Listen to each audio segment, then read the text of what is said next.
है तेरे जन्म का ये शुभ दिन, 100 बार आए। তো হ্যালো গাইস, আজ সেই স্পেশাল দিনটা ছিল রবিবার, আমার বাবার বার্থডে। তো এখানে তারই তোড়জোড় চলছিল। প্রথমেই সবজি কাটা হচ্ছিল, আর এখানে মাছ মাংস আর সব আনা হয়েছিল। আর আমাকে দিয়েছিল এই মাছের আঁশ তুলতে।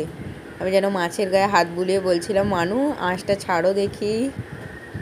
সত্যি মানে প্রায় অনেকক্ষণ টাইম লেগেছিল আমার এইগুলো পরিষ্কার করতে। তারপর মা সবজি কাটছিল। এই যে এখানে সব ভাজাগুলো হয়ে গেছে ফ্রায়েড রাইসের জন্য। আর এখানে 5 রকমের ভাজা হয়েছে জন্মদিনে দেবে বলে। উচ্ছে ভাজা, বেগুন ভাজা, পটল ভাজা, আলু ভাজা, আর এটা কাতলা মাছের দই কাতলা হবে। আর এখানে চিলি চিকেনের জন্য চিকেনটা প্রথমে ভেজে নিতে হয়। তো এই যে মাই সব রান্না প্রায় করেছিল, আমি শুধু করেছিলাম পায়েসটা। এটা কি বলবে সবাই। এই যে এখানে পায়েস আমি করছিলাম এটা।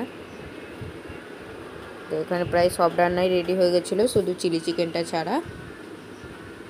এই যে সেটাই এখন দিচ্ছিল চিকেনগুলো ওই কড়াইটার মধ্যে।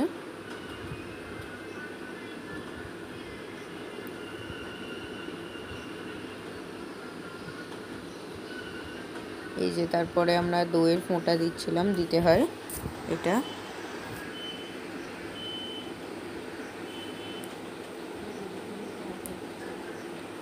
এই যে এখন সব রান্না আমরা বাপিকে খেতে দিয়েছি, কেমন হয়েছে বলবেন।